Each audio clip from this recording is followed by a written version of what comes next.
Everyone's talking about Barbie, the glamorous fashion model doll by Mattel. And now Barbie tells her own romantic story on record. It was the story of 1961. What was the big news? A newly designed box for Barbie?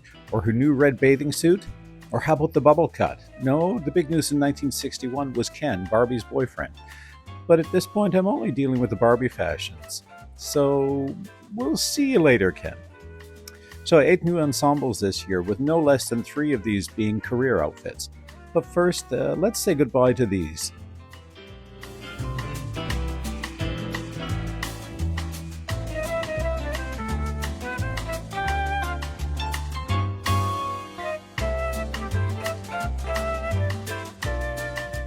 This is clearly one of the most memorable outfits of the year, with that tight-fitting sheath dress.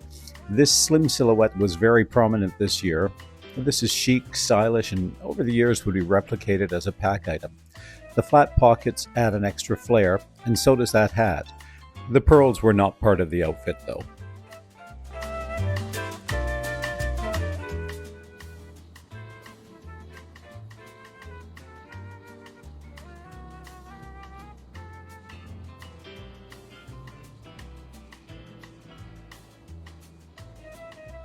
Career number 1, nurse. Again, a sheath dress. The red lining in the cape shows real attention to detail, and all of the little accessories make it a more fun outfit with great play value. Sorry, I am missing the little medicine bottle, and oh yes, that's my hand in the mirror. And this is on a 1963 fashion queen with a rather big blonde wig.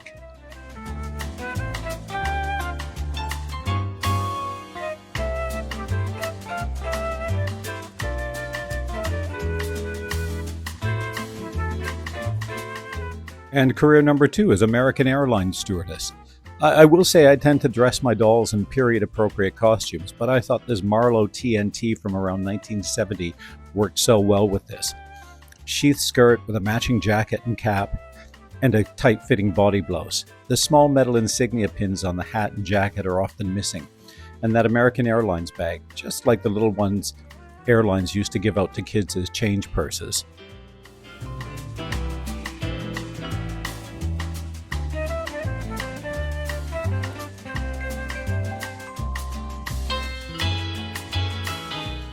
It's Midge. Orange Blossom is typically seen as a bridesmaid's outfit, so it's rather appropriate that Midge is wearing this one.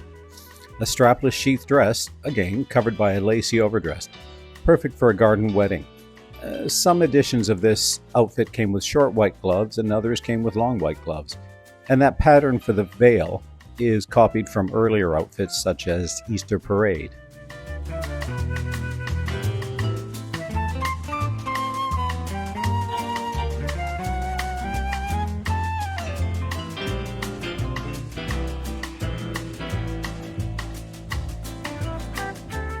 This is a frequently seen outfit with a plethora of accessories, but I have to admit I don't find it particularly exciting. Bright yellow terry cloth robe monogrammed with a matching belt, and despite the fact that it's a fairly simple garment, it's still really well made. Ballerina, third career, and this one's a 2-for. Barbie twirls and swirls while Midge warms up. Be careful putting the black garments on any doll. Time isn't kind to the stretch fabric. This, like many of the Barbie ensembles from the era, would later pair up with a skipper outfit. The silver lame top on the tutu doesn't wear particularly well, so if you find one in good condition, hang on to it.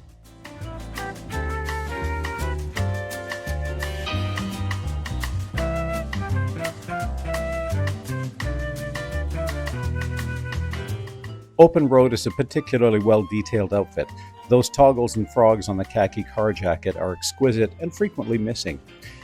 The jacket is lined in the same striped fabric as the pants, which would later show up in various pack items, and the red glasses are unique to this outfit. A very stylish ensemble to go driving about the countryside in your convertible. Now, where's my map? And I point out, this was the first bubble cut I ever owned. I must have purchased it back in 1988?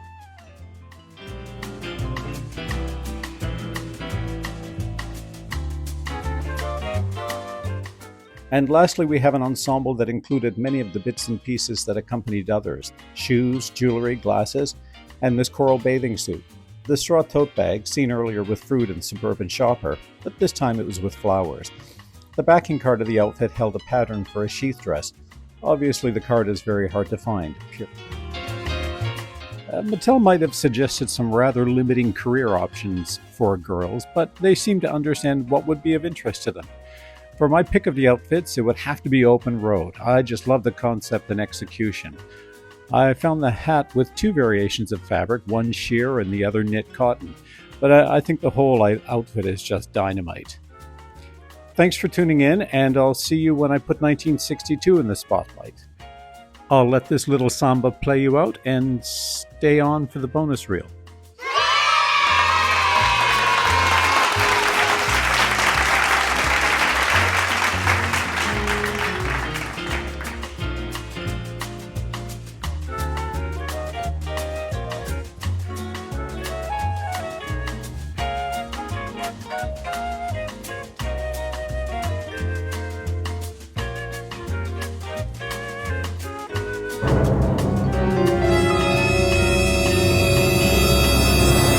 Beckyland?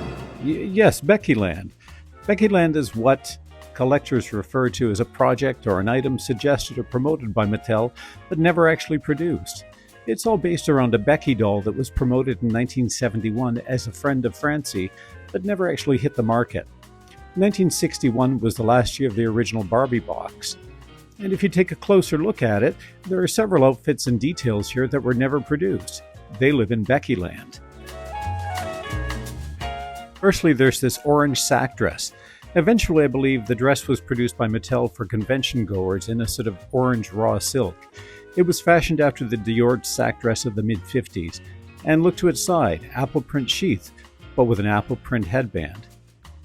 And on the other side of the box, there's lovely blue dress ensemble with a white jacket. I've seen some examples of this made by some clever Barbie dressmakers. It has white detailing around the pockets and on the bodice of the dress. And if you look at the box top, you'll see the striped bathing suit, but this time in vertical red stripes instead of zebra stripes. But in 1962, the box would get revamped, and most of these fashions would be out and different graphic style was used. Again, thanks for tuning in.